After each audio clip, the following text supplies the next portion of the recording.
বিসমিল্লাহির রহমানির রহিম। আসসালামু আলাইকুম।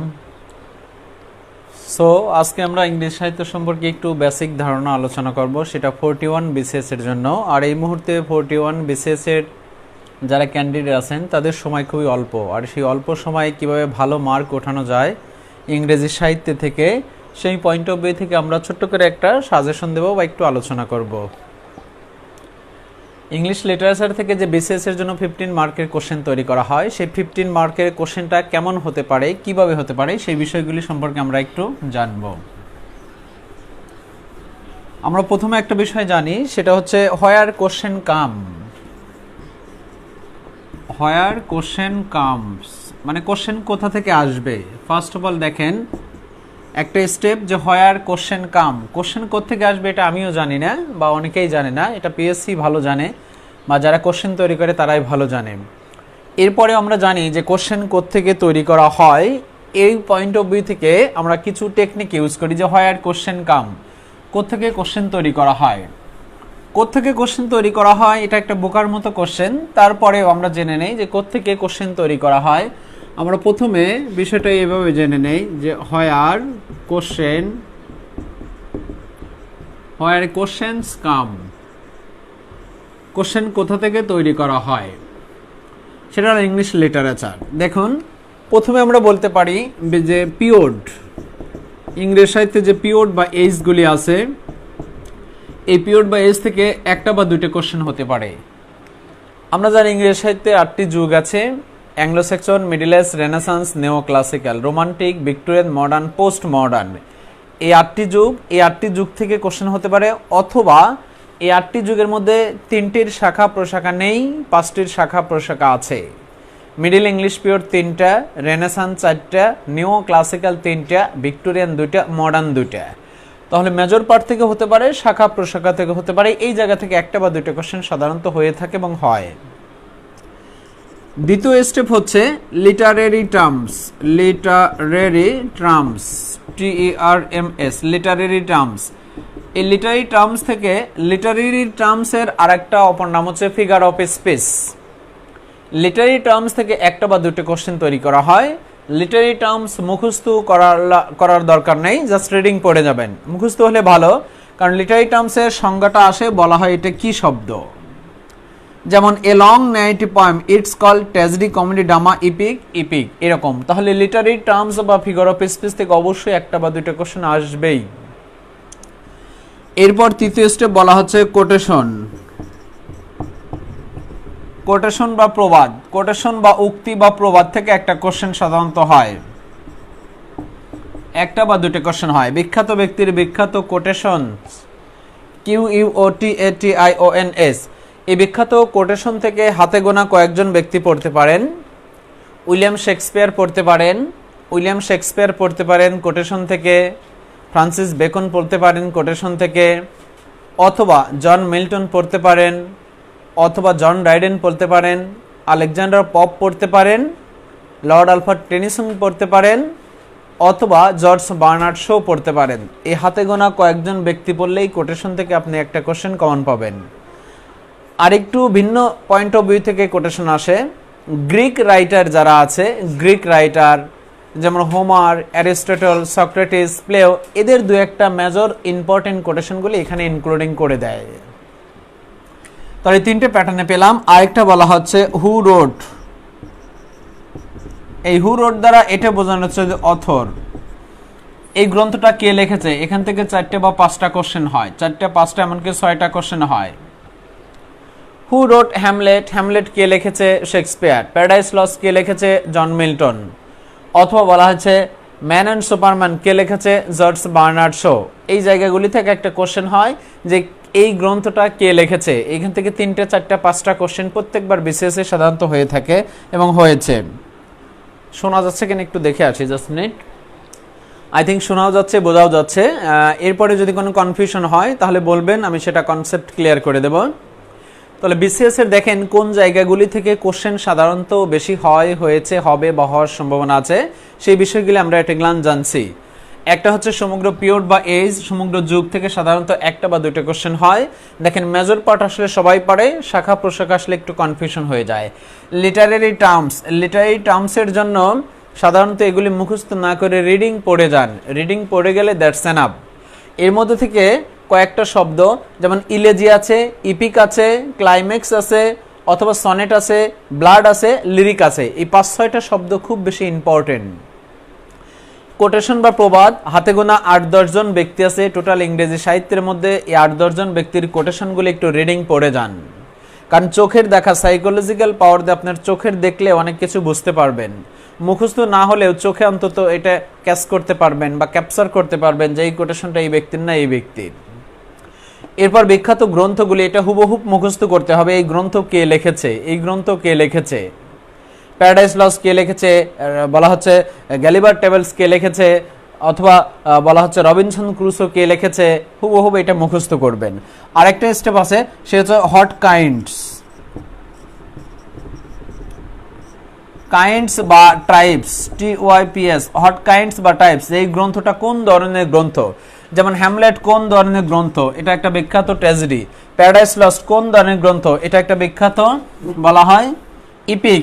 এখান থেকে 4টে 5টা বা 6টা কোশ্চেন এরকম হতে পারে। এই যে বিসিএস এ 15 মার্ক ইংলিশ লিটারেচার, সেই ইংলিশ লিটারেচার এই 5টা পয়েন্ট অফ ভিউ থেকে কোশ্চেন তৈরি করা হয়। একটা হচ্ছে সমগ্র পিরিয়ড বেস থেকে সাধারণত কোশ্চেন তৈরি করা হয়, লিটারি টার্মস থেকে কোশ্চেন তৈরি করা হয় এবং কোটেশন থেকে কোশ্চেন তৈরি করা হয়, অথর এবং টাইপস বা কাইন্ডস থেকে কোশ্চেন তৈরি করা হয়। তাহলে দেখেন আপনি বেশি গুরুত্ব দিবেন হচ্ছে গ্রন্থটা কে লিখেছে, তার মানে 4 নম্বর স্টেপ আর 5 নম্বর স্টেপ, যে এটা কোন ধরনের গ্রন্থ কে লিখেছে, কোন ধরনের গ্রন্থ কে লিখেছে, এই দুইটা স্টেপে বেশি গুরুত্ব দিবেন। এরপরে সমগ্র যুগ থেকে জাস্ট একটু পড়লে এখান থেকে একটা কোশ্চেন কমন পাবেন। লিটারি টার্মস রিডিং পড়বেন এবং কোটেশনও রিডিং পড়বেন। উপরের 3টে থেকে একটা দুইটা করে কোশ্চেন তৈরি করা হয় এবং সেটা ইম্পর্টেন্ট, তবে একবার দুইবার দেখলেই পারবেন আপনারা উপরের 3টে স্টেপ।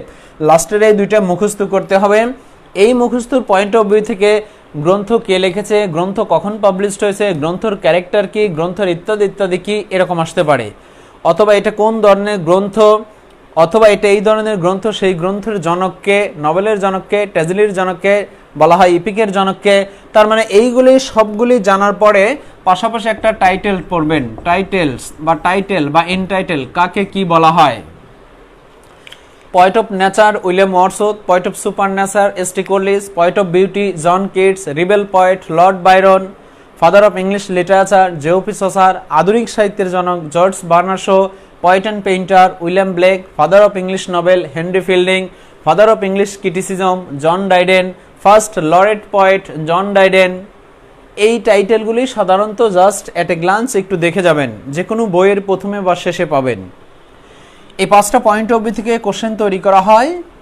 যেমন আসতে পারে এলিজাবেথেন পিরিয়ডটা কত সাল, রেনেসান্স আসলে 1500 থেকে 1600 সাল সবাই পারে। রেনেসান্সের এলিজাবেথেন পিরিয়ড পার্ট যদি আসে তাহলে এলিজাবেথেন পিরিয়ডটা যুগ ইম্পর্টেন্ট। এলিজাবেথেন স্পেলিং লাস্টে THAN আছে, এর যুগটা 1558 থেকে 1603। এলিজাবেথেনের বিখ্যাত অপর নাম দি গোল্ডেন এজ, এর একটা বিখ্যাত কোটেশন আছে, first impression is the best impression. এরপরে লিটারি টার্মস থেকে কয়েকটা শব্দ খুবই ইম্পর্টেন্ট। আমরা প্রথমে পিরিয়ড বা এজ সম্পর্কে এট এ গ্লান্স একটু ঘুরে আসি। এই 5টা step I think concept clear, যে সমগ্র যুগ থেকে আসে, লিটারি টার্মস থেকে আসে, কোটেশন থেকে আসে এবং গ্রন্থ থেকে আসে, গ্রন্থের ধরন কে লিখেছে বা কি এখান থেকে আসে। এই 5টা স্টেপ খুবই ইম্পর্টেন্ট আর এই 5টা স্টেপ থেকে অবশ্যই কোশ্চেন তৈরি করা হয়েছে।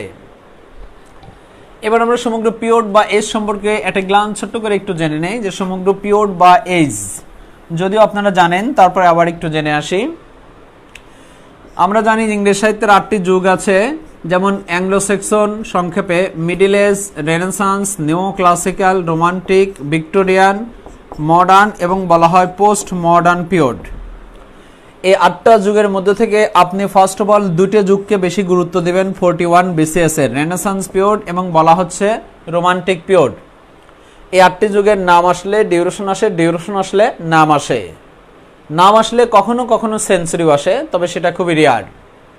সেঞ্চুরির জন্য 2টা সেঞ্চুরি পড়বেন, রোমান্টিক হচ্ছে early 19th century, early 19th century, আর ভিক্টোরিয়ান হচ্ছে শুধু 19th সেঞ্চুরি। তাহলে পার্থক্য দেখেন, romantic early 19th century, Victorian 19th century. Victorian is a dash century, 19th century, এটা পরীক্ষা আসছে।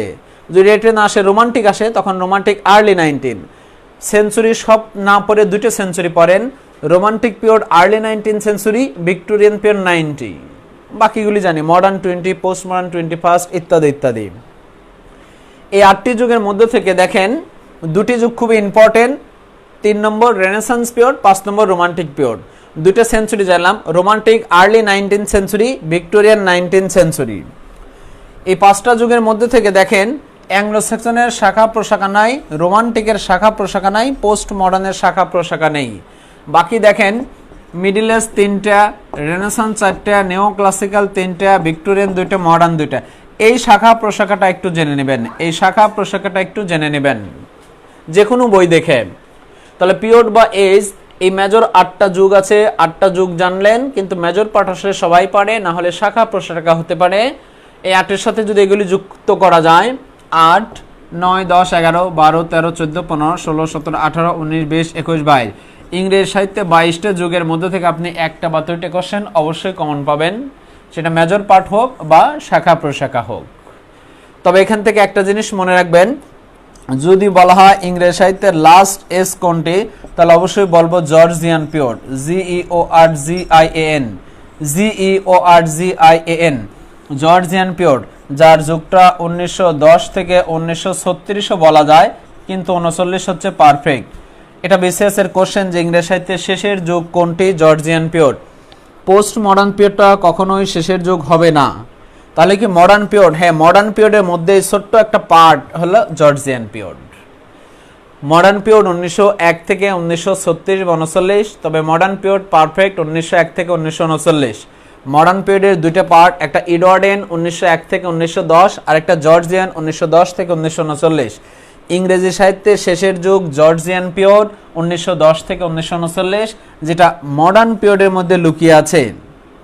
পোস্ট মডার্ন পিরিয়ডটা কখনো ইংরেজি সাহিত্যের শেষের যুগ হবে না। ইংরেজি সাহিত্যের শেষের যুগ জর্জিয়ান পিরিয়ড না থাকলে কখনো কখনো মডার্ন পিরিয়ড হতে পারে। তার মানে শেষের যুগ মডার্ন পিরিয়ডও হয়, জর্জিয়ান পিরিয়ডও হয়। জর্জিয়ান থাকলে জর্জিয়ান দেব, মডার্ন থাকলে মডার্ন দেব, দুটোই যদি থাকে তখন জর্জিয়ান পিরিয়ড। GEORGIAN, 1910 থেকে 1939 সাল। ইংরেজি সাহিত্যের শেষের যুগ কোনটি, জর্জিয়ান পিরিয়ড। প্রথম যুগ আসলে সবাই পারে, হতে পারে অ্যাংলো সেকশন অপর নাম, old English period, ancient English period ইত্যাদি ইত্যাদি। তাহলে আমরা কনসেপ্টটা জেনে নেই। ইংরেজি সাহিত্যে টোটাল 8টি যুগ আছে, Anglo section, middle age, renaissance, neo classical, romantic, Victorian, modern, post modern. এই 8টি যুগের মধ্য থেকে দুটি যুগকে বেশি এই মুহূর্তে গুরুত্ব দেন, রেনেসান্স পিরিয়ড 3 নম্বর, 5 নম্বর রোমান্টিক পিরিয়ড। এই 8টি যুগের মধ্য থেকে প্রথম যুগ সবাই জানে অ্যাংলো সেকশন পিরিয়ড, হতে পারে তার অপর নাম। শেষের যুগ অবশ্যই জর্জিয়ান পিরিয়ড 1910 থেকে 1939 সাল। আর শেষের যুগটা জর্জিয়ান পিরিয়ড লুকিয়ে আছে মডার্ন পিরিয়ডের মধ্যে। পোস্ট মডার্নটা চলছে, সেটা শেষ হয়নি, শেষের যুগ না। এই সকল যুগগুলির মধ্যে থেকে 5টা যুগের শাখা প্রশাখা আছে। মিডিল এজ 3টা, রেনেসান্স 4টা, 5টা 7টা হয়, 4টে রাইট, নিও ক্লাসিক্যাল 3টা, ভিক্টোরিয়ান 2টা, মডার্ন 2টা। সব যুক্ত করলে হয় 22টা যুগ। এই কোশ্চেনটা কখনোই হবে না কাকে কতগুলি ভাগে বিভক্ত করা হয়। নাম আসলে ডিউরেশন নাম হয় মেজর পার্ট, না হয় শাখা প্রশাখা। তাহলে প্রথম স্টেপটা আমরা জানলাম যে এইজ বা পিরিয়ড। এবার দ্বিতীয় স্টেপ জানি। দ্বিতীয় স্টেপের নাম হচ্ছে লিটারেরি টার্মস। দ্বিতীয় স্টেপের নাম হচ্ছে লিটারেরি টার্মস। লিটারেরি টার্মস সাহিত্যের মধ্যে অনেক আছে, কিন্তু সব পড়া দরকার নাই এই মুহূর্তে। যারা 41 বিসিএস এর ক্যান্ডিডেট তাদের জন্য অল্প কিছু সাজেশন দেই। সেই সাজেশনটা হচ্ছে এরকম। প্রথমে আপনারা পড়বেন ইপিক পড়বেন, এরপর অবশ্যই ইলেজি পড়বেন। ইপিক থেকে অনেক ডিপলি কোশ্চেন আসে। দেখেন, ইপিক শব্দটা বাংলা অর্থ মহাকাব্য। বাংলায় কাব্য জনক হচ্ছে হেমচন্দ্র, আর ইংলিশে মহাকাব্যের জনক হচ্ছে জন মিল্টন। ইপিক পয়েট কাকে বলা হয়? জন মিল্টনকে বলা হয়। ইপিক কাকে বলা হয়? A long narrative poem. Epic কয় প্রকার? 2 প্রকার, primary epic, secondary epic. Primary epic লিখেছে Homer, Iliad, Odyssey. Secondary epic লিখেছে John Milton, paradise lost, paradise regain. Paradise lost published হয় 1667, প্যারাডাইস রিগাইন পাবলিশড হয় 1671। এরপর বিখ্যাত কিছু ইপিক আছে, বেউফ, আননোন বা anonymous writer, paradise lost, paradise regain, John Milton, Iliad এবং Odyssey, Homer, rape of the lock, Alexander Pope, faerie queene, Edmund Spenser, Donne John, Lord Byron. এ হচ্ছে ইপিক, দ্যাটস এনাফ। ইলেজিটা খুবই ইম্পর্টেন্ট, লিটারি টার্মস বা figure of speech. Elegy মানে শোকগাথা। যখন কোনো ব্যক্তির দুঃখ কষ্টে মৃত্যুর পয়েন্ট অফ ভিউ থেকে কোনো কিছু লেখা হয় তখন তাকে বলা হয় elegy. It's a poem of sorrow, it's a lamentation, it's a mourning, it's a great shock, death of dear, immortality of the soul. প্রিয়জনের মৃত্যুতে কোনো কিছু লেখাই হয় ইলেজি। ইলেজিক পয়েট বলা হয় ম্যাথু আর্নল্ড, ভিক্টোরিয়ান পিরিয়ডের একজন বিখ্যাত ব্যক্তি ম্যাথু আর্নল্ড। ম্যাথু আর্নল্ডকে বলা হয় ইলেজিক পয়েট। ইলেজি অনেক ব্যক্তি লিখেছে, কিন্তু ইলেজিক পয়েট বলা হয় ম্যাথু আর্নল্ডকে। দুঃখবাদী কবি, বাংলায় দুঃখবাদী কবি হচ্ছে যতীন্দ্রমোহন বাগচি অথবা যতীন্দ্রনাথ সেনগুপ্ত। ম্যাথু আর্নল্ডকে বলা হয় ইলেজিক পয়েট। ইলেজি অনেক ব্যক্তি লিখেছে। এডমান্ড স্পেন্সার, যাকে বলা হয় পয়েট অফ পয়েটস, কবিদের কবি, Edmund Spencer লিখছিল Astrophel sir Philip সিডনির মৃত্যুতে, এবং জন মিল্টন লিখছিল লুসিডাস তার বন্ধু কিং এডওয়ার্ডের মৃত্যুতে। পার্সি বিশি শেলি লিখেছিল অ্যাডোনাইস জন কিটসের মৃত্যুতে।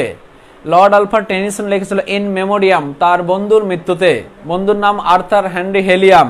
এবং ম্যাথু আর্নল্ড, যাকে ইলেজিক পয়েট বলা হয়, তার বাবার নামে, বন্ধুর নামে এবং তার হচ্ছে বাবার নামের, বন্ধুর নামে এবং তার হচ্ছে ভাইয়ের নামের সে অনেকগুলি ইলেজি লিখেছিল। থার্সিস, রাগবি স্যাপেল, হেইন্স গেপ। থার্সিস তার বন্ধুর নামে লিখেছিল, বন্ধুর নাম আর্থার ক্লোথ। এই ইলেজিটা ইম্পর্টেন্ট। তাহলে ইপিক এবং ইলেজি কিন্তু অনেক ডিপলি একটু বললাম, এটা একটু পড়ে নেবেন। আর একটা আছে সনেট। সনেট হচ্ছে একটা ইটালিয়ান শব্দ।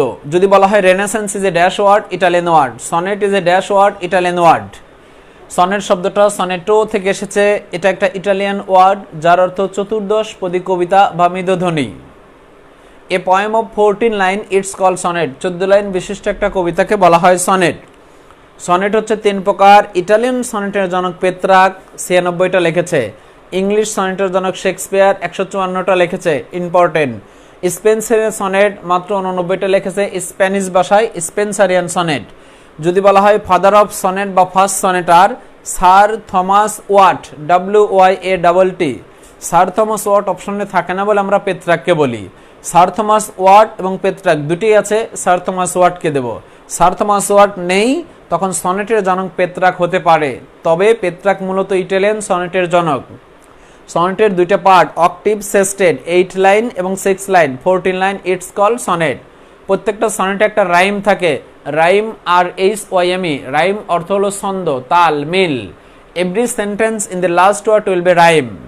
এবং প্রত্যেকটা সনেটের মধ্যে একটা কি থাকে, রাইম থাকে। প্রত্যেকটা সনেটের মধ্যে মূল বিষয় থাকে, subject, woo and love. Shakespeare রাইমটা AB CD EF GG 4 4 4 2 4 + 4 8 4 + 2 6 8 6 14 line sonnet. আরও অনেক কিছু বলা যায়, নো নিড। সনেটটা পড়ে নেবেন। এরপর ব্লাড, BALLAD, ব্লাড। ব্লাড শব্দটা ব্লাডে থেকে এসেছে। এটা একটা ইটালিয়ান ওয়ার্ড যার অর্থ নৃত্য করা, গান করা, কবিতা আবৃত্তি করা। ব্লাডের সংজ্ঞাটা বলা হচ্ছে এ লং ন্যারেটিভ পয়েম, অথবা বলা হচ্ছে রোমান্টিক পপ সং অথবা কবিতাকে ব্লাড বলা হয়।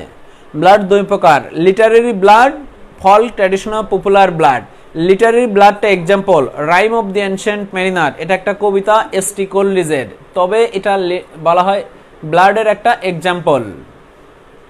আরেকটা ফল্ক, ট্র্যাডিশনাল, পপুলার ব্লাড আছে যেটা নো নিড, এটা লিখেছিল টুয়া কোরবিস, দি cruel mother.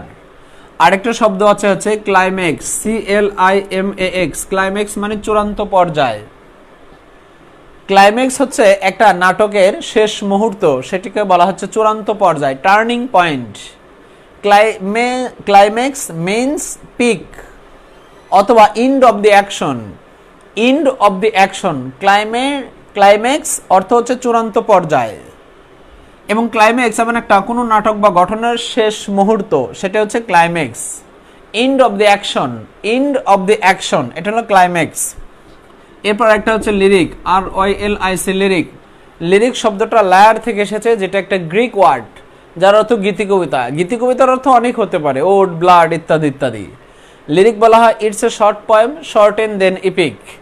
লিরিকের example Tintern Abbey, William ওয়ার্ডসওয়ার্থের একটা কবিতা, অথবা দি ক্যানোনাইজেশন, জন ডানের একটা কবিতা। এই লিরিক 6টা বিষয় আলোচনা করে।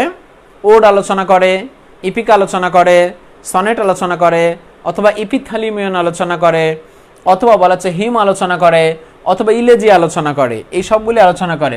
তাহলে এখানে দেখেন কয়েকটা শব্দ আমরা পেলাম, 1 2 3 4 5 6 লিটারি টার্মস থেকে এই 5-6টা আপাতত পড়েন, দ্যাটস এনাফ। এরপর বিখ্যাত কোটেশন, কোটেশনের দিকে আমরা একটু চলে যাই। দেখেন কোটেশনের দিকে, কোটেশন আসলে মুখস্থ করা অনেক কঠিন, সেক্ষেত্রে আমি কিছু ব্যক্তির নাম লিখি, সেই ব্যক্তিগুলি পড়বেন। রেনেসান্স পিরিয়ডের কোটেশনের জন্য উইলিয়াম শেক্সপিয়ারকে ফলো করতে পারেন, অথবা আরেকজন ব্যক্তি ফ্রান্সিস বেকন, এই দুজন ব্যক্তিকে ফলো করতে পারেন। এর পাশাপাশি হচ্ছে জন ডান, এর পাশাপাশি জন ডান। দেখেন জন ডান থেকে 42 বিসিএস এ দুটো কোশ্চেন তৈরি করা হয়েছে, 41 বা 40-তে একটা কোশ্চেন তৈরি করা হয়েছিল। কোটেশন বা প্রবাদের জন্য অ্যাংলো সেকশন পড়া দরকার নাই, রেনেসান্স মিডল এজ পড়া দরকার নাই। রেনেসান্সের 3জন ব্যক্তি পড়বেন, উইলিয়াম শেক্সপিয়ার, ফ্রান্সিস বেকন এবং জন ডান। কোটেশন বা প্রবাদ। এরপর নিও ক্লাসিক্যাল পিরিয়ড থেকে পড়বেন কোটেশনের জন্য জন মিল্টন অথবা আলেকজান্ডার পপ, এই দুজন পড়বেন। রোমান্টিক পিরিয়ড থেকে কোটেশনের জন্য পড়বেন হচ্ছে উইলিয়াম ওয়ার্ডসওয়ার্থ অথবা এস.টি. কোলরিজ অথবা পি.বি. শেলি। জন কিটস পড়া দরকার নাই। জন কিটসের দুটো কোটেশন মনে রাখবেন এমনি, একটা হচ্ছে beauty is truth, truth is beauty, সত্যই সৌন্দর্য, সৌন্দর্যই সত্য। একটা হচ্ছে a thing of beauty is a joy for ever, একটা সুন্দর মুহূর্ত চিরদিনের জন্য আনন্দের। এরপর ভিক্টোরিয়ান পিরিয়ড থেকে কোটেশন বা প্রবাদ পড়বেন লর্ড আলফ্রেড টেনিসন, অথবা বলা হচ্ছে another thing is that Charles Dickens DICKENS। সিডিতে আবার আরেকজন হয়, চার্লস ডারউইন দুটি ইনফরমেশন, থিওরি অফ ইভলিউশন, বিবর্তনের জনক, তার একটা গ্রন্থ দি অরিজিন অফ স্পাইসিস বা স্পাইস। কিন্তু চার্লস ডিকেন্সের কোটেশনগুলি পড়বেন। রবার্ট বার্নিং দরকার নেই, ম্যাথু আর্নল্ড দরকার নেই, অন্যান্য দরকার নেই। ভিক্টোরিয়ান পিরিয়ড থেকে এই দুজন ব্যক্তির কোটেশন পড়বেন, লর্ড আলফ্রেড টেনিসন অথবা বলা হচ্ছে চার্লস ডিকেন্স। লাস্ট আমরা আরেকটা লিখি, সেটা হচ্ছে modern period and post modern period. Modern period থেকে একজনের কোটেশন পড়বেন, সেটা জর্জ বার্নার্ড শো। তাহলে দেখেন কোটেশনের জন্য এই কয়েকজন ব্যক্তি আমরা পড়ব। রেনেসান্স পিরিয়ডের 3জন, William Shakespeare, Francis Bacon, John Donne. Neo classical পিরিয়ডের 2জন, John Milton, Alexander Pope. Romantic পিরিয়ডের 3জন, William Shakespeare, S T. Coleridge, P B. Shelley. এবং ভিক্টোরিয়ান পিরিয়ডের 2জন, Lord Alfred Tennyson, Charles Dickens. আর মডার্ন পিরিয়ডের পোস্ট মডার্ন দরকার নেই, মডার্ন পিরিয়ডের একজন ব্যক্তি জর্জ বার্নার্ড শো। তাহলে খেয়াল করি, আমরা একটু দেখে আসি। রেনেসান্সের পেলাম 3জন, নিও ক্লাসিক্যাল পেলাম 2জন, রোমান্টিকের পেলাম 3জন, ভিক্টোরিয়ান 2জন, মডার্ন 1জন। 3 3 6 7 8 9 10 11, এই 10-11 জনের কোটেশন জাস্ট খালি একটু রিভিশন দিবেন, দ্যাটস এনাফ। এই কোটেশন বা প্রবাদ ছাড়াও একটু খেয়াল করি, কিছু গ্রিক রাইটার আছে, যেমন প্লেটো, অ্যারিস্টটল, সক্রেটিস। এই 3জনের দু একটা ইম্পর্টেন্ট যে কোটেশনগুলি আপনারা নর্মালি পড়ে এসেছেন, এটা খালি একটু দেখে আসবেন। কারণ এই কোটেশনগুলি ছাড়াও কখনো কখনো এই যে হোমার অথবা প্লেটো, সক্রেটিস, অ্যারিস্টটল, এদেরও বিখ্যাত কিছু কোটেশন আসে। যেমন man is a political animal, এটা পরীক্ষায় এসেছিল। হ্যাঁ, তাহলে নো দাই সেলফ, এটাও খুবই ইম্পর্টেন্ট। হ্যাঁ, এগুলি এসেছিল। তাহলে এই কয়েকটা কোটেশন পড়বান। এবার আসি অথর এবং টাইপস দুটোই খুব কঠিন, যদিও কঠিন কিন্তু মার্ক অনেক বেশি ক্যারি করে এখানে। তাহলে আমরা যতটুকু জানছি, এটা ইংরেজি সাহিত্যের জন্য 41 বিসিএস এর জন্য যা জানছি, এটা খুবই ইম্পর্টেন্ট। 5টা পয়েন্ট অফ ভিউ থেকে কোশ্চেন করা হয়। এই 5টা পয়েন্ট অফ ভিউ এর মধ্যে থেকে আমরা প্রথমে পিরিয়ড বা এজ সম্পর্কে জানলাম, এরপরে বিখ্যাত আমরা পিরিয়ড বা এজ সম্পর্কে জানলাম, এরপর বিখ্যাত আমরা কোটেশন বা প্রবাদ সম্পর্কে জানলাম, এরপর বিখ্যাত হচ্ছে দুটো বাকি আছে, একটা হচ্ছে অথর, একটা হচ্ছে টাইপস। তাহলে আমরা প্রথমে পিরিয়ড বা এজ সম্পর্কে জানলাম, এরপর বিখ্যাত আরেকটা সেটা হচ্ছে কোটেশন বা পোজ সম্পর্কে জানলাম, এরপর বিখ্যাত কোন জায়গা থেকে কোশ্চেন আসবে, কি কোশ্চেন আসবে সেই বিষয়টা আমরা আরেকটু জেনে নেই। তাহলে দেখেন এখানে যতটুকু বলা হচ্ছে যদিও অগোছালো, জাস্ট একটা সাজেশন, এই দ্যাটস এনাফ। এবার আমরা ছোট্ট করে অন্য বিষয়গুলি জেনে নেই, যে বিষয়গুলি খুব বেশি ইম্পর্টেন্ট এবং কনফিউশন তৈরি করে দেয়।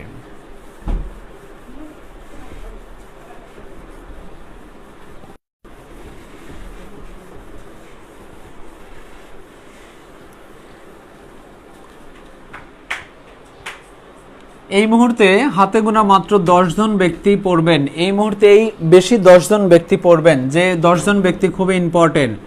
একজন হচ্ছে উইলিয়াম শেক্সপিয়ার, একজন হচ্ছে উইলিয়াম শেক্সপিয়ার, আরেকজন ব্যক্তি হলো Christopher Marlowe, Christopher Marlowe, Christopher Marlowe, আরেকজন ব্যক্তি হচ্ছে John Milton, John Milton, John Milton, John Milton, আরেকজন ব্যক্তি হচ্ছে উইলিয়াম ওয়ার্ডসওয়ার্থ, উইলিয়াম ওয়ার্ডসওয়ার্থ, আরেকজন ব্যক্তি হচ্ছে এস.টি. কোলরিজ, আরেকজন হচ্ছে P B. Shelley, P B. Shelley. and another thing is that বলা হচ্ছে Lord Alfred Tennyson, Lord Alfred Tennyson, Charles Dickens, D-I-C-K-E-N-S, Charles Dickens, George Bernard Shaw, George Bernard Shaw, George Bernard Shaw, আরেকজন ব্যক্তি হচ্ছে Ernest Hemingway, Ernest Hemingway, Hemingway, Ernest Hemingway. এই 10 জন ব্যক্তি এই মুহূর্তে প্রচুর পরিমাণ দেখবেন। এই দুজন হচ্ছে রেনেসান্স পিরিয়ডের, জন মিল্টন হচ্ছে নিও ক্লাসিক্যাল পিরিয়ডের, এরা 3 জন হচ্ছে রোমান্টিক পিরিয়ডের, এবং এরা 2 জন হচ্ছে ভিক্টোরিয়ান পিরিয়ডের, এবং এরা 2 জন হচ্ছে মডার্ন পিরিয়ডের। তাহলে যদি এই কোশ্চেনটা হয় কে কোন যুগের কবি, তাহলে পাশাপাশি জেনে নিলাম এই মুহূর্তে 41 BCS এর জন্য এই কয়েকজন ব্যক্তি খুবই গুরুত্বপূর্ণ। একজন হচ্ছে উইলিয়াম শেক্সপিয়ার, একজন ক্রিস্টোফার মার্লো, এই 2 জন হচ্ছে রেনেসান্স। এখন যদি বলা হয় খেয়াল করি এরা 2 জন কোন যুগের রেনেসান্স, রেনেসান্সের অনেকগুলি পার্ট ছিল, কোন যুগের ছোট্ট করে জেনে নেই। Elizabethan period. জন মিল্টন কোন যুগের, জন মিল্টন নিও ক্লাসিক্যাল পিরিয়ডের, রেনেসান্সও বলা যায়, নো নিড। নিও ক্লাসিক্যালের রেস্টোরেশন পিরিয়ড, রেস্টোরেশন, রেস্টোরেশন পিরিয়ডটা বিশেষ পরীক্ষায় এসেছিল। রেস্টোরেশন পিরিয়ডটার ডিউরেশন 1660 থেকে 1700 সাল, মাত্র 40 বছর। রেস্টোরেশন নিও ক্লাসিক্যাল 3টে পার্ট, রেস্টোরেশন, আগস্টান, সেন্সিবিলিটিস পিরিয়ড। এরা 3 জন কোন যুগের, রোমান্টিক। রোমান্টিকের কোনো শাখা প্রশাখা নেই, তবে রোমান্টিকটা পাবলিশড হয় 1798 থেকে 1832। এটা রোমান্টিক পিরিয়ড, এর ব্যাপ্তিকালটা মাত্র 34 বছর। আর রোমান্টিক শব্দটা প্রথম ডিকশনারিতে যুক্ত করা হয় 1748, 1748 সালে রোমান্টিক শব্দটা প্রথম ডিকশনারিতে যুক্ত করা হয়, ওয়ার্ডটা রোমান্টিক ডিকশনারিতে যুক্ত করা হয়। আর ডিকশনারিকের জনক হচ্ছে স্যামুয়েল জনসন। স্যামুয়েল জনসনকে বলা হয় ফাদার অফ ইংলিশ ডিকশনারি। তার বিখ্যাত একটা গ্রন্থ আছে dictionary of the English language. এটা প্রাইমারির জন্য বিসিএস এর জন্য দুটোই ইম্পর্টেন্ট, তবে প্রাইমারিতে এই কোশ্চেনটা রিপিট হয়েছে। তার মানে এরা ব্যক্তি, এই 3 জন ব্যক্তি রোমান্টিক পিরিয়ডের ডিউরেশনটা জানলাম। এখানে একটা বিষয় মনে রাখবেন, এরা 3 জন রোমান্টিক পিরিয়ড ঠিক আছে। লিরিক্যাল ব্লাড, লিরিক্যাল ব্লাড দুটো আলাদা শব্দ। খেয়াল করি লিরিক্যাল ব্লাড পাবলিশড হয় 1798-এ। লিরিক্যাল ব্লাড একটা কবিতা সমগ্র, যেখানে উইলিয়াম ওয়ার্ডসওয়ার্থ 19টে কবিতা লিখেছিল, এস.টি. কোলরিজ 4টে কবিতা লিখেছিল। এই 23টা কবিতার সমন্বয়ে যখন লিরিক্যাল ব্লাডটা 1798-এ পাবলিশড হয়, তখন মূলত রোমান্টিক যুগের যাত্রা সূচনা করা হয়। তাহলে খেয়াল করি এখানে যদি আসে লিরিক্যাল ব্লাড কে লিখেছে, উইলিয়াম ওয়ার্ডসওয়ার্থ, এটাও রাইট, এস.টি. কোলরিজ এটাও রাইট। যে অপশনে থাকবে তাকে দেব। যদি দুইজনই থাকে অবশ্যই অপশনে A+B, B+C বহতুবই দুটি আসবে। খেয়াল করি এই যে সবুজ কালির উপরে যে তোটুকু আমরা লিখলাম, এখান থেকে বিসিএস এ কমপক্ষে 10টা কোশ্চেন তৈরি করা হয়েছে এই যাবৎকালে। দেখেন কি question, point of nature William Wordsworth, poet of supernatural S T. Coleridge. Lyrical ballad কে লিখেছে? William Wordsworth. লিরিক্যাল ব্লাড কে লিখেছে? এস.টি. কলিজ। অথবা লিরিক্যাল ব্লাড কে লিখেছে? দুজনই। অথবা লিরিক্যাল ব্লাড কখন পাবলিশড হয়েছে? 1798। অথবা লিরিক্যাল ব্লাডে কতগুলি কবিতা আছে? How many poems discuss are including in the lyrical ballad? 23টা। উইলিয়াম ওয়ার্ডসওয়ার্থ কতগুলি? 19টা। এস.টি. কলিজ কতগুলি? অবশ্যই বলা হয় 4টা, দু একটা বইতে 5টাও আছে। তাহলে দেখেন, যদি বলা হয় উইলিয়াম ওয়ার্ডসওয়ার্থ, এস.টি. কলিজের বিখ্যাত আলাদা আলাদা কবিতা কখন পাবলিশ হয়েছে, দরকার নেই, শুধু মনে রাখেন এটা, তাহলেই হয়ে যাবে।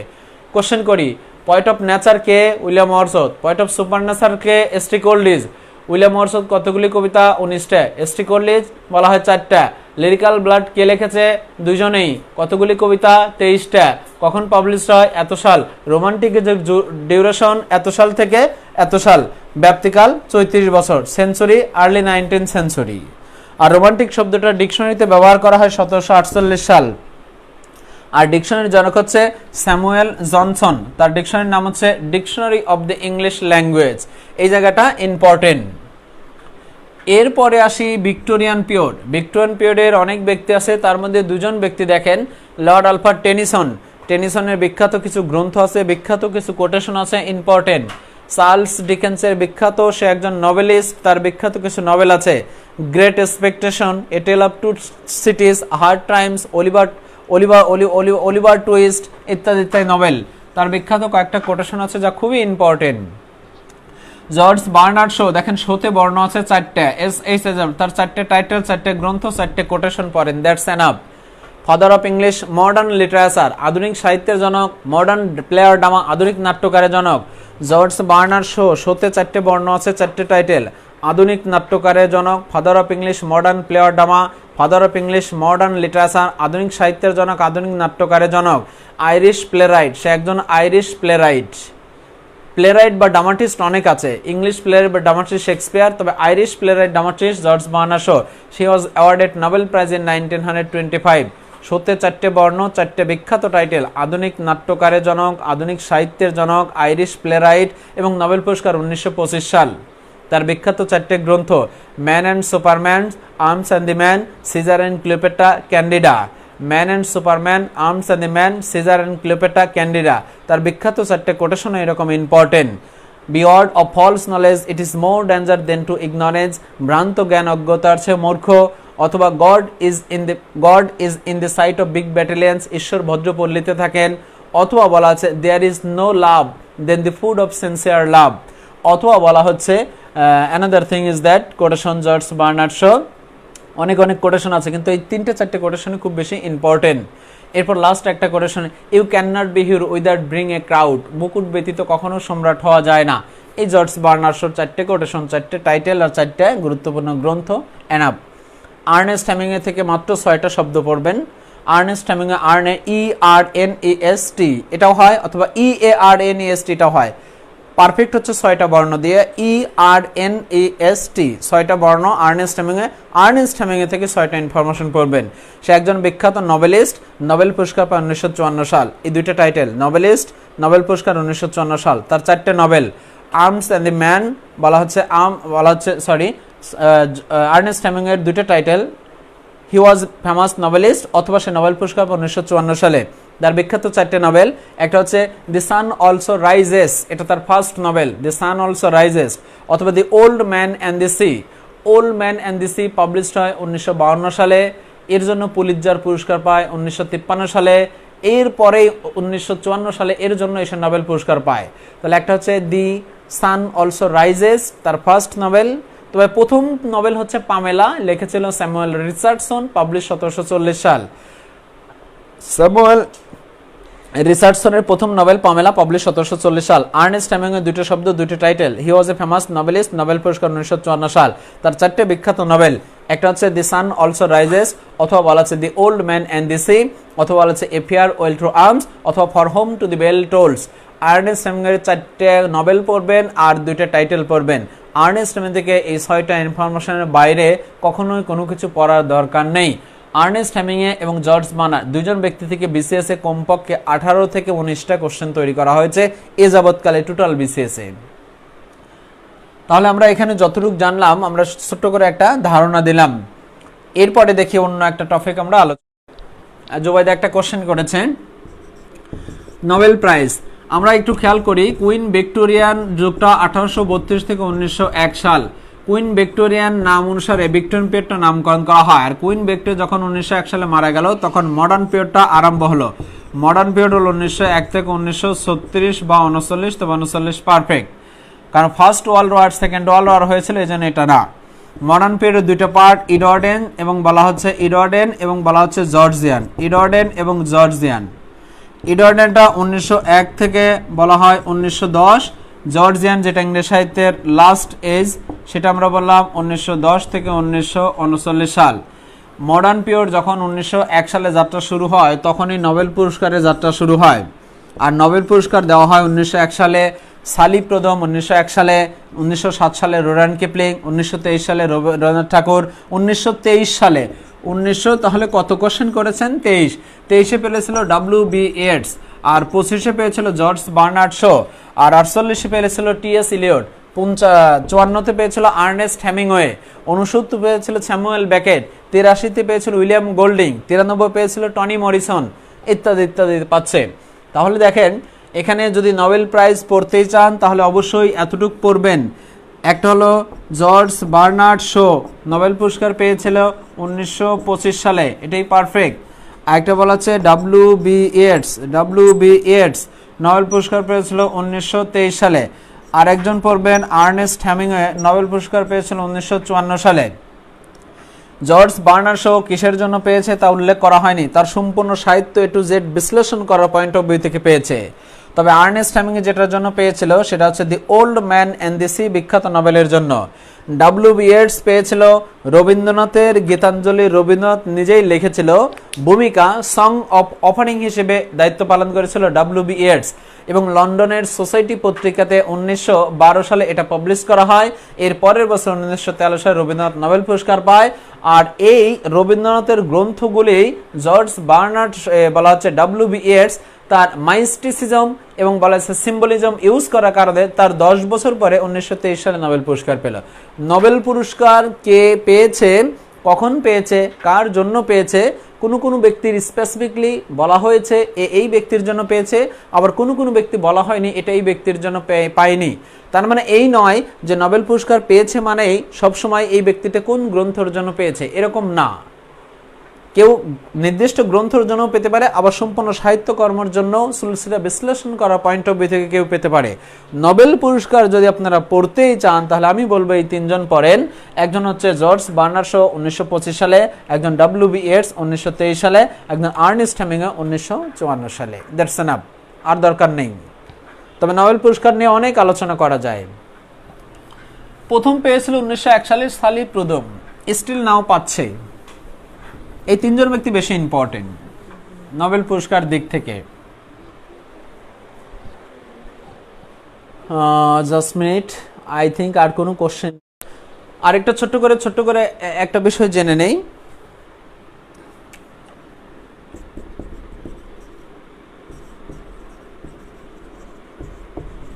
এই ওড ম্যান আউটটা কি? ওড ম্যান আউট নিয়ে অনেকে কনফিউশন হয় যে এটা গ্রামারের কোশ্চেন নাকি সাহিত্যের কোশ্চেন। এটা অবশ্যই সাহিত্যের। এখানে একটা বিষয় দেখেন, ফাইন্ড ওড ম্যান আউট। এই ওড ম্যান আউট হচ্ছে অমিল খুঁজে বের করা। অমিল খুঁজে বের করা। যদি কোশ্চেন আসে যে find the odd man out, odd man আউটটা কে? অমিল খুঁজে বের করা। ওড ম্যান আউট তখনই আপনারা পড়বেন দেখেন যখন লিটারেরি টার্ম সম্পর্কে একটা ভালো ধারণা থাকবে, কোনটা ট্র্যাজেডি, কোনটা কমেডি, কোনটা ড্রামা, কোনটা এপিক, অথবা বলা হচ্ছে কে কোন যুগের কবি, এই সম্পর্কে ভালো একটা ধারণা থাকবে, তখনই পড়বেন। অথবা যুগ, পিরিয়ড বা এজ সম্পর্কে একটা ভালো ধারণা থাকবে, অথবা ফিমেল রাইটার সম্পর্কে একটা ভালো ধারণা থাকবে। এটা বোঝাতে চাচ্ছে যে হোল লিটারেচার সম্পর্কে একটা ভালো ধারণা থাকলে ওড ম্যান আউটটা ইজি হয়ে যায় ক্যান্ডিডেটের কাছে। কিন্তু এগুলি ছাড়াও কিভাবে ওড ম্যান আউটটা খুঁজে বের করা যায় সেটা আমরা দেখি। তার মানে ওড ম্যান আউট একটা ক্যান্ডিডেটের জন্য তখনই জানবে যখন সে সব অ্যাভারেজে জানে, তার জন্য ওড ম্যান আউটটা সহজ। এখন সবকিছু এই মুহূর্তে জানা সম্ভব না, তাহলে আমি কিভাবে ওড ম্যান আউটটা খুঁজে বের করব? দেখেন এখানে বলছে অমিল খুঁজে বের করা। কোশ্চেন আসতে পারে who is the find out the odd man out. এখন এই কোশ্চেনটা আসছে ওড ম্যান আউট। এখানে বলা হলো আছে উইলিয়াম শেক্সপিয়ার, এখানে আছে আরেকজন ব্যক্তি, সেই ব্যক্তি হচ্ছে ফ্রান্সিস বেকন, এখানে আরেকজন ব্যক্তি আছে জন ডান, এখানে একজন ব্যক্তি আছে জর্জ বার্নার্ড শো। তাহলে দেখেন ওড ম্যান আউট বলছে find the odd man out. William Shakespeare সে রেনেসান্স পিরিয়ডের কবি, ফ্রান্সিস বেকন সে রেনেসান্স পিরিয়ডের কবি, জন ডান রেনেসান্স।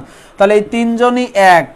তাহলে বাকি আছে George Bernard Shaw. George Bernard Shaw হচ্ছে মডার্ন পিরিয়ডের। এই যে ভিন্ন অমিল খুঁজে বের করা, এই তিনজনের কিছুটা মিল আছে রেনেসান্স পিরিয়ডের, অমিল কোনটা? George Bernard Shaw. তাহলে জর্জ বার্নার্ড শো হচ্ছে ফাইন্ড ওড ম্যান আউট।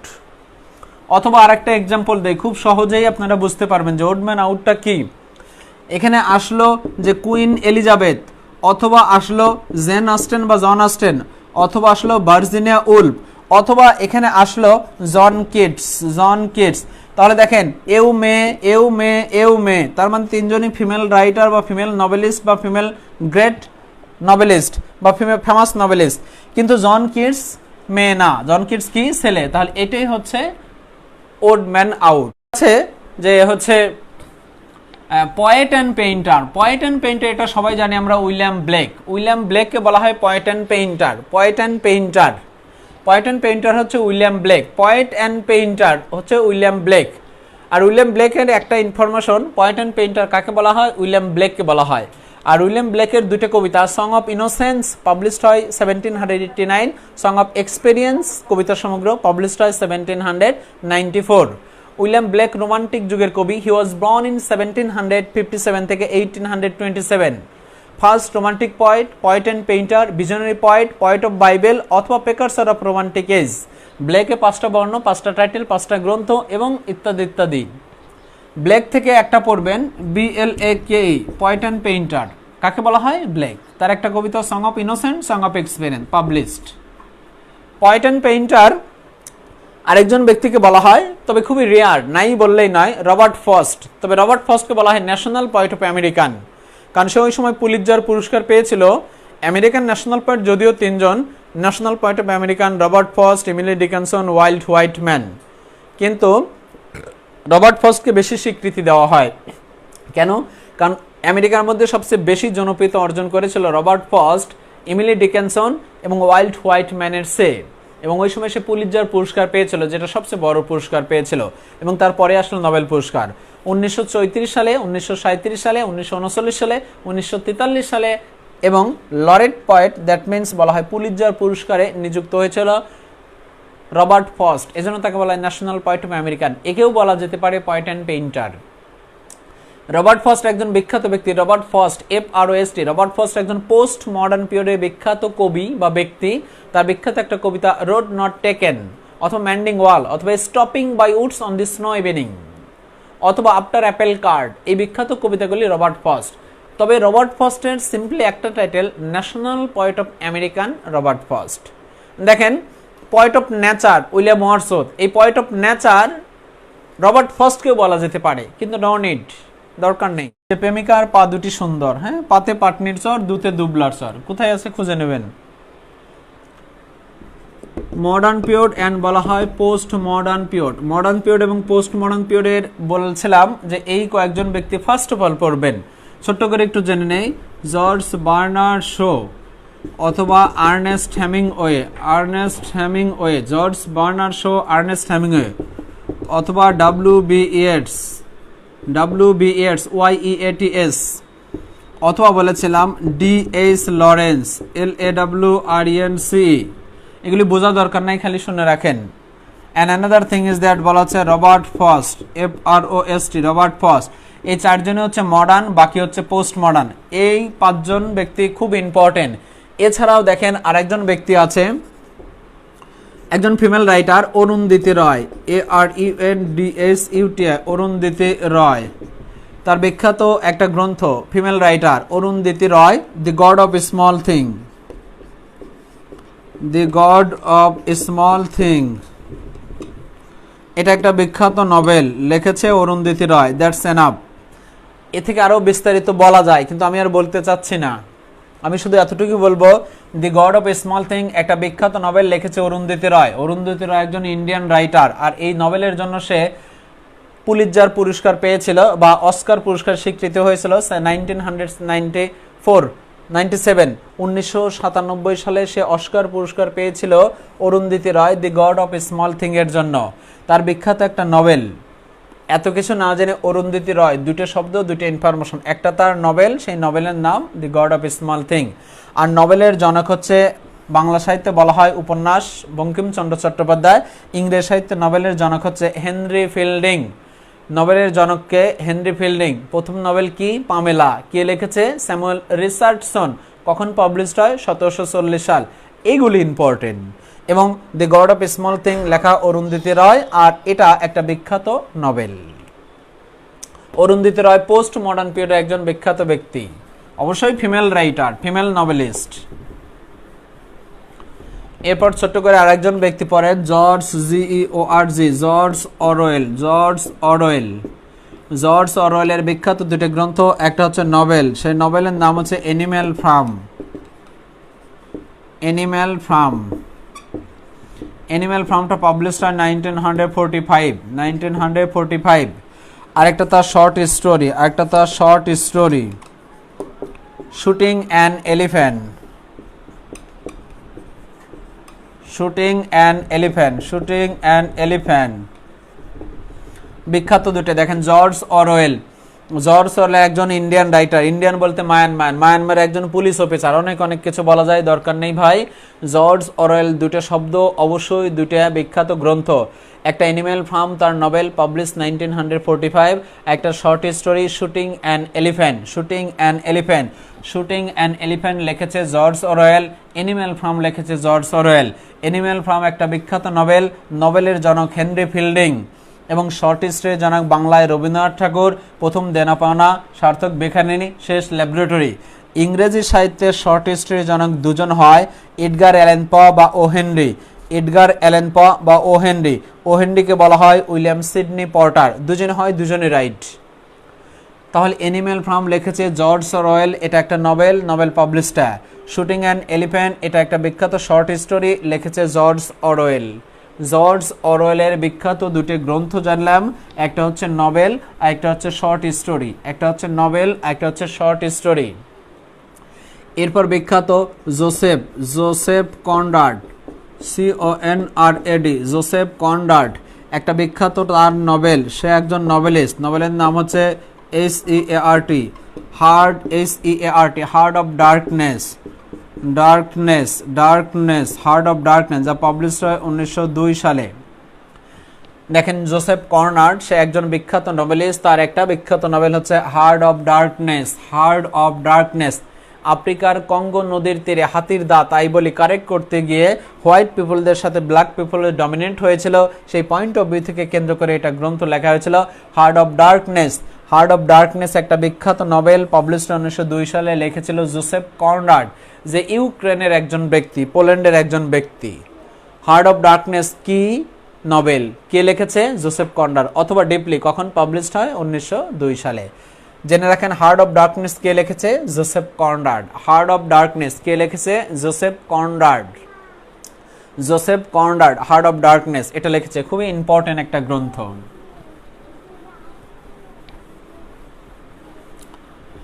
এরপর দেখেন আরেকজন বিখ্যাত ব্যক্তি, সেই ব্যক্তির নাম হচ্ছে Leo Tolstoy. Leo Tolstoy, Leo Tolstoy, রাশিয়ার একজন বিখ্যাত ব্যক্তি। তার বিখ্যাত একটা নোবেল, সেই নোবেলের নাম হচ্ছে ক্রাইম অ্যান্ড পানিশমেন্ট। ক্রাইম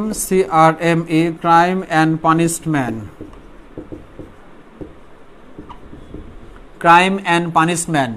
এরপর বিখ্যাত আরেকজন রাশিয়ার ব্যক্তি Fyodor, FOYDOR, Dostoevsky, DOSTOYEVSKY, Fyodor Dostoevsky. তার একটা সেও নোবেলিস্ট, তার একটা বিখ্যাত নোবেল হচ্ছে ওয়ার অ্যান্ড পিস।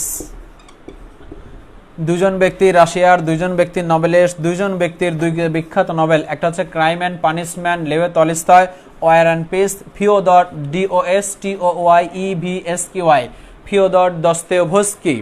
বিখ্যাত দুজন ব্যক্তি যার নাম, এই দুজন ব্যক্তি মডার্ন বা পোস্ট মডার্ন পিরিয়ডের অন্তর্ভুক্ত।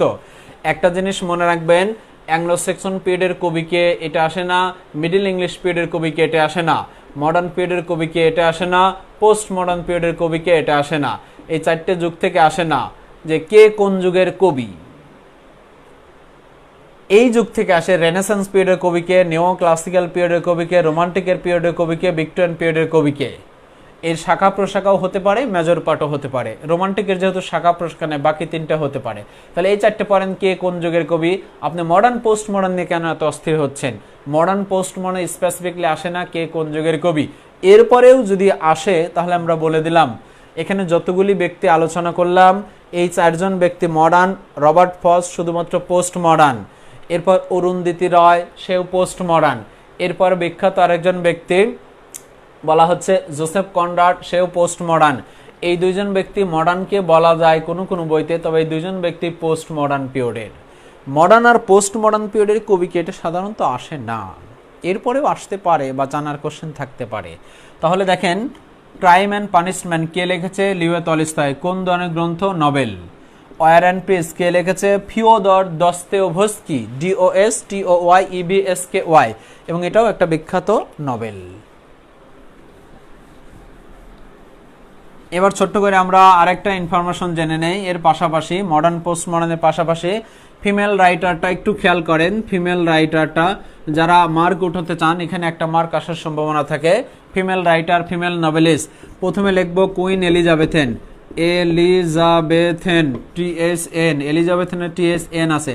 তাহলে দেখেন অ্যাংলো সেকশন পিরিয়ডে কেউ নাই, মিডিল এজে কেউ নাই, রেনেসান্সে একজন পেলাম, সেই একজনের নাম কুইন এলিজাবেথ। এরপর নিও ক্লাসিক্যালে কে নেই, রোমান্টিক একজন আছে, সেই রোমান্টিকের একজন নাম হচ্ছে জেন অস্টেন বা জন AUSTN, জেন অস্টেন বা John Austen. Anti romantic novelist, female বা ফেমাস নভেলিস্ট। তার বিখ্যাত দুটো নভেল পড়েন, sense and sensibilities, pride and prejudice. তাহলে দেখেন এটা হচ্ছে 3 নম্বর আর এটা হচ্ছে 5 নম্বর। যুগ আলোচনা করলাম 5টা, কিন্তু কয়টা পেলাম? ফিমেল রাইটার 2টা। তার মানে এই মিস্টেক হলে এ থাকবে, এ মিস্টেক হলে এ থাকবে। আর যদি দুটোই মিস্টেক হয় তাহলে 6 নম্বর যুগ, দ্যাট মিনস ভিক্টোরিয়ান পিরিয়ডের দুজন ব্যক্তি আছে, Emily Bronte, Emily Bronte, BRONT, Emily Bronte. এরা আবার 3 বোন, ইমিলি ব্রন্টিরা 3 বোন, 3 sister, Emily Bronte, Anne Bronte, Charlotte Bronte, এগুলো আসে না। ইমিলি ব্রন্টির একটা বিখ্যাত গ্রন্থ উইদারিং হাইটস। উইদারিং হাইটস কে লিখেছে? Emily Brontë. কোন ধরনের গ্রন্থ? নভেল। কখন পাবলিশড হয়? 1847 সাল। Emily Brontë was born in 1880 থেকে 1848, 1818 থেকে 1848। তার পূর্বে 1847 সালে তার গ্রন্থটা পাবলিশড হয় উইদারিং হাইটস, মৃত্যুর 1 বছর পূর্বে। এই উইদারিং হাইটস এর 40তম বিশেষ একটা ডিপলি কোশ্চেন আসছে, হেথক্লিফ ইজ এ ক্যারেক্টার অফ, হেথক্লিফ কিসের ক্যারেক্টার? উইদারিং হাইটস। তার মানে এই ব্যক্তিটা পড়বেন, 3 বোন পড়া দরকার না, এই ব্যক্তির যতটুকু পরীক্ষা এসেছে এতটুকু পড়বেন। এই ব্যক্তির পাশাপাশি আরেকজন ভিক্টোরিয়ান পিরিয়ডের ফিমেল রাইটার আছে, সেটা হচ্ছে George Eliot, GEORG, George Eliot. George Eliot একজন নভেলিস্ট, ফিমেল নভেলিস্ট। তার 2-একটা নভেল আছে, Adam Bede, Silas Marner, Romola, এই 2-3টে বিখ্যাত নভেল পড়বেন, এনাফ। মডার্ন আর পোস্ট মডার্নে দেখেন, মানে 6 নম্বর বা 7 নম্বর, মডার্ন পিরিয়ডে এবং পোস্ট মডার্ন পিরিয়ডে ফিমেল রাইটার যারা, তাদের মধ্যে একজন বলা হচ্ছে অরুন্ধতী রয়, যা খুব ইম্পর্টেন্ট। আরেকজন ব্যক্তি আমরা এখানে জেনে নেই। তাহলে দেখেন 1, 2, 3, 4, 5। আরেকজন ব্যক্তি হচ্ছে Virginia Woolf, VIRGINIA, Virginia Woolf. আরও আছে কিন্তু দরকার নেই, এই 5 জন পড়েন, এনাফ। ভার্জিনিয়া উল্ফ একজন বিখ্যাত নভেলিস্ট, তার 2টা নভেল আমরা জেনে নেই, খেয়াল করি।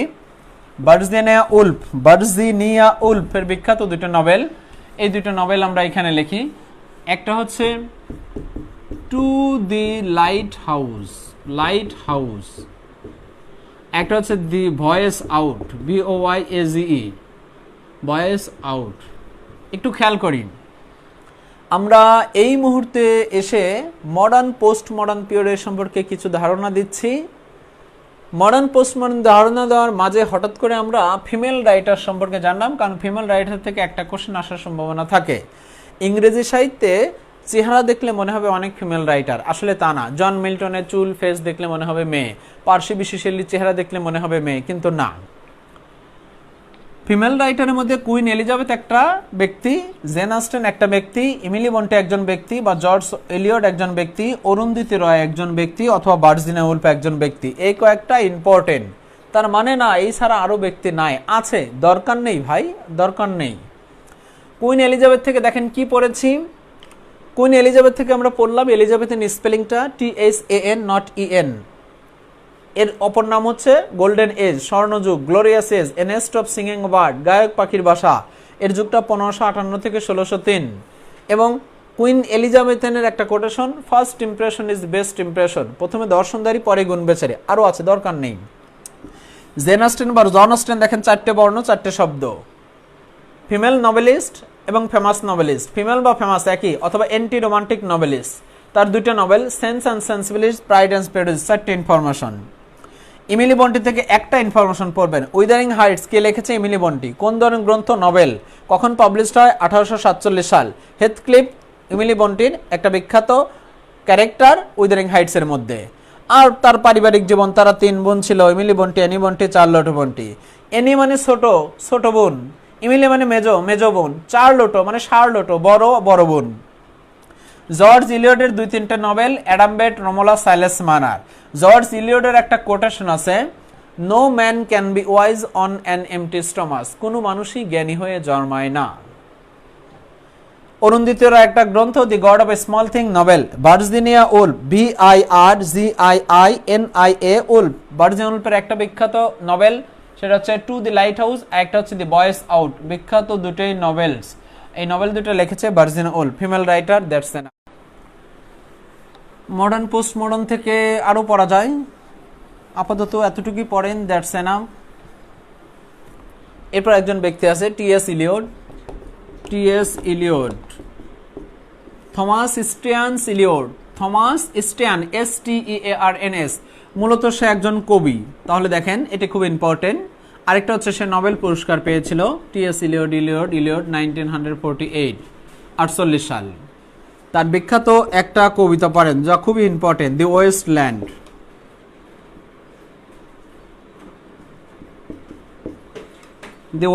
একটা বিখ্যাত কবিতা। আর এই কবিতার জন্য সে নোবেল, এই কবিতাটা পাবলিশ হয় 1922 সালে। এর জন্য নোবেল পুরস্কার পেয়েছিল দীর্ঘদিন পর। TS ইলিয়ট থেকে আর একটা জিনিস পড়বেন, আর পড়া দরকার নাই, সেটা হচ্ছে the love song of J Alfred Prufrock.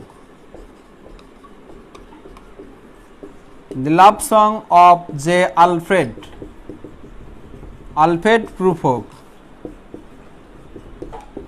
খেয়াল করি TS ইলিয়ট কোন যুগের কবি? মডার্ন পিরিয়ডের কবি। কিন্তু দরকার আছে কি? আমার মনে হয় না। সিম্পলি আসতে পারে, who was a not a novelist, novelist নয় কে? ড্যানিয়েল ডিফো অথবা Charles Dickens, James Joyce, TS Eliot.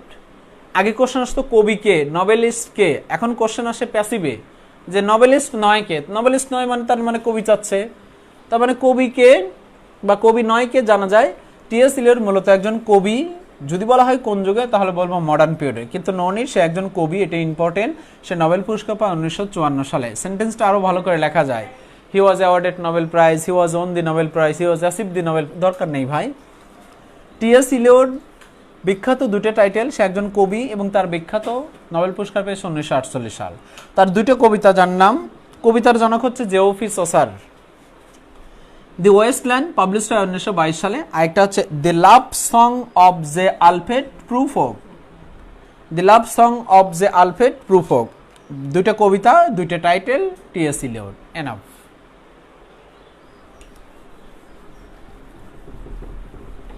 আরেকজন ব্যক্তি আছে বার্ট্রান্ড রাসেল। না, তার আগে এটা লিখি, স্যামুয়েল বেকেট, BACKETT। স্যামুয়েল বেকেটের একটা বিখ্যাত গ্রন্থ, মাস্টার্সে আপনারা পড়েছেন, waiting for Godot.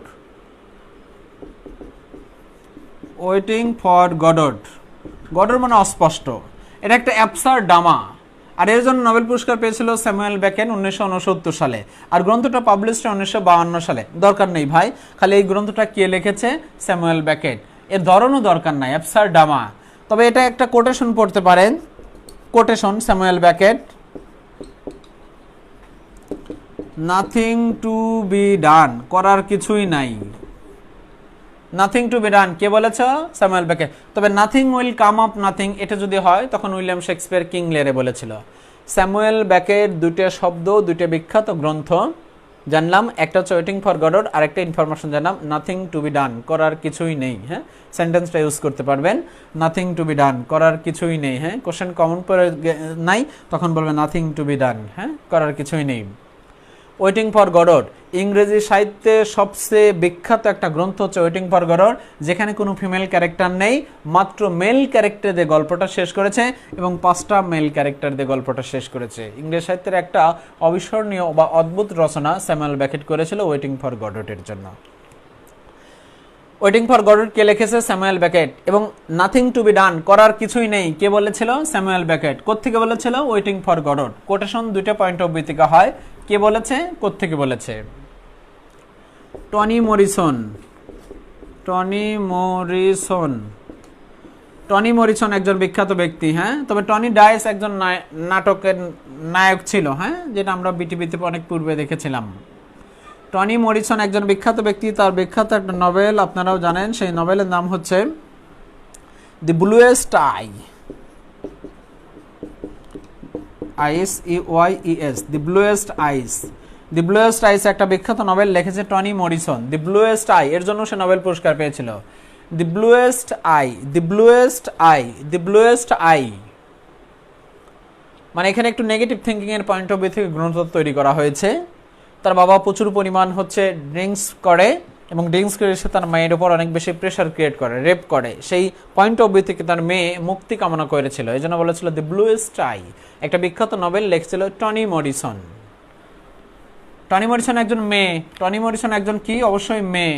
Tony Morrison একজন কি? মেয়ে, female writer, American female writer. এরপর বলা সিনোয়া অ্যাসেব, CHINUA, সিনোয়া অ্যাসেব, ACHEB, CHINUA, ACHEB। তার বিখ্যাত একটা নভেল things fall apart, things fall apart, things fall apart, things fall apart, things fall apart একটা নভেল লিখছে সিনোয়া অ্যাসেব। তাকে বলা হয় national poet of African, African national poet of African. কি বাবা? সালু অথবা বিলাপ্ট অথবা সুলা অথবা সবচেয়ে ইম্পর্টেন্ট হচ্ছে দি ব্লুয়েস্ট আই। সিনোয়া অ্যাসেব একটা বিখ্যাত ব্যক্তি, একজন বিখ্যাত ব্যক্তি, এবং তার বিখ্যাত একটা নভেল হচ্ছে থিংস ফল অ্যাপার্ট। তাহলে দেখেন মডার্ন পোস্ট মডার্ন কিন্তু আরো অনেক অনেক ব্যক্তি জানা যায়, কিন্তু নো নিড, দরকার নাই। আরেকজন ব্যক্তি জেনে, William Golding. William Golding, GOLDING, William Golding এর বিখ্যাত একটা নভেল হচ্ছে lord of the flies, the lord of the flies, lord of the flies. এর জন্য সে নোবেল পুরস্কার পেয়েছিল 1983 সাল। Lord of the flies, lord of the flies, FLIS, lord of the flies কে লিখেছে? William Golding. উইলিয়াম গোল্ডিং, একজন হচ্ছে গোল্ডি স্মিথ, একজন গোল্ডিং, তার বিখ্যাত একটা novel the lord of the flies, FLIS, lord of the flies একটা বিখ্যাত নভেল, এটা লিখেছিল উইলিয়াম গোল্ডিং। উইলিয়াম গোল্ডিং একজন বিখ্যাত ব্যক্তি, তার একটা বিখ্যাত নভেল। এরপর বলা হচ্ছে Albert Camus, Albert Camus, CAMUE বা S, ক্যামুস, আলবার্ট ক্যামুর তার বিখ্যাত একটা গ্রন্থ হচ্ছে, মেজর ওয়ার্ক হচ্ছে দি আউটসাইডার। দি আউটসাইডার অপর নাম হচ্ছে the stranger, the outsider, Albert Camus. Albert Camus একজন বিখ্যাত ব্যক্তি। আলবার্ট ক্যামু পোস্ট মডার্ন পিরিয়ডের, তার বিখ্যাত একটা গ্রন্থ হচ্ছে the outsider, the outsider, the outsider একটা বিখ্যাত গ্রন্থ, আলবার্ট ক্যামু। এরপর Dylan Thomas, DYLN, Dylan Thomas, THOMS, Dylan Thomas. Dylan থমাসের একটা বিখ্যাত কবিতা জানি, সেই কবিতার নাম হচ্ছে Fern Hill, FARN, Fern Hill, Fern Hill, Fern Hill, তার বিখ্যাত একটা কবিতা Fern Hill. Dylan Thomas modern period একজন কবি, তার বিখ্যাত একটা কবিতা হচ্ছে ফ্রান হিল। তাহলে এখানে আমরা অতিরিক্ত দুজন ব্যক্তি জানলাম, একজন হচ্ছে আলবার্ট ক্যামু, ক্যামুস বা ক্যামু, CAMUE বা S। আলবার্ট ক্যামুর বিখ্যাত একটা গ্রন্থ দি আউটসাইডার, আউটসাইডার খুব ইম্পর্টেন্ট। ডিলান থমাস একটা বিখ্যাত ব্যক্তি, তার একটা কবিতা হচ্ছে ফ্রান হিল। এই দুইটা কবিতা বা দুইটা গ্রন্থ যদি এক্সপ্লেন করা যায় তো আপনি জীবনেও বলতেন না, এত সুন্দর কথা এখানে বলা হয়েছে। ফ্রান হিল একটা বিখ্যাত কবিতা, স্মৃতিচারণের পয়েন্ট অফ ভিউ থেকে বলা হয়েছে। তার মধ্যে একটা শব্দ হচ্ছে ওয়াটারফল ডাইভ, এবং সে বলেছে পৃথিবীতে যদি মৃদু বাতাস হয় মানুষের মন ভালো থাকে, এই মৃদু বাতাস যদি নদীর উপর দোলে, নদীতে যে ঢেউ হয় সেই মৃদু বাতাসে নদীর ঢেউয়ের উপর যদি সূর্যের আলোক রশ্মি পড়ে তাহলে আপনাকে মনোমুগ্ধকর করে তুলবে। তার মধ্যে একটা শব্দ সে ইউজ করেছিল, ওয়াটারফল ড্রাইভ। আর আউটসাইডার এমন একটা গ্রন্থ যে গ্রন্থটার জন্য প্রত্যেকটা বর্ণে, প্রত্যেকটা শব্দে যতগুলি ওয়ার্ড, মানে প্রত্যেকটা সেন্টেন্সে যতগুলি শব্দ ছিল ততগুলি শব্দের জন্য $US পুরস্কার পেয়েছিল। সেই ব্যক্তি হচ্ছে দ্য আউটসাইডার। এবং গ্রন্থের প্রথমে বলা আছে, mother has died today or tomorrow but I don't know, I am very much busy with my girlfriend. টেলিগ্রামের মাধ্যমে আমি জানতে পারলাম মা গতকাল বা আজ মারা গেছে, কিন্তু আমি তখন ব্যস্ত ছিলাম আমার প্রিয়তমাকে নিয়ে।